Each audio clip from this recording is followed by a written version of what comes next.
В 17 году после переселения пророка, да благословит его Аллах и приветствует, в Медину,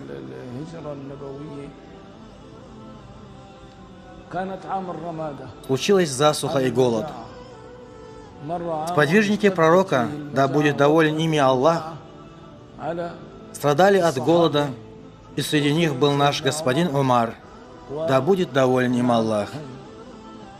Умар, да будет доволен им Аллах, отказался принимать мясо и другие продукты из-за того, что мусульмане страдали от голода. Однако он принимал немного пищи, чтобы выпрямить спину и не умереть от голода.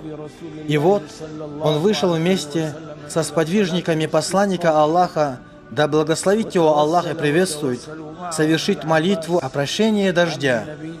И он и сподвижники попросили посредством Аббаса, дяди пророка, да благословит его Аллах и приветствует.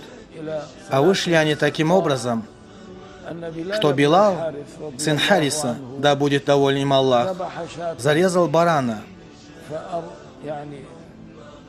И Билал, да будет доволен им Аллах, устрашила худоба этого барана.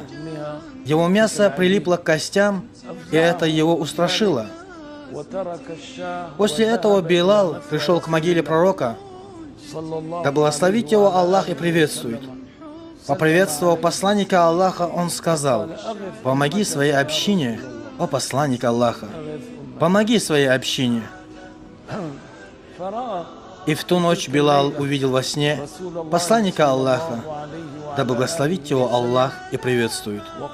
И посланник Аллаха сказал ему: «Скоро пойдет дождь. Ты иди к Умару и скажи ему: будь мудрее». И на следующий день утром наш господин Билал, сын Хариса, пошел к Умару и рассказал о том, что сделал и что увидел во сне.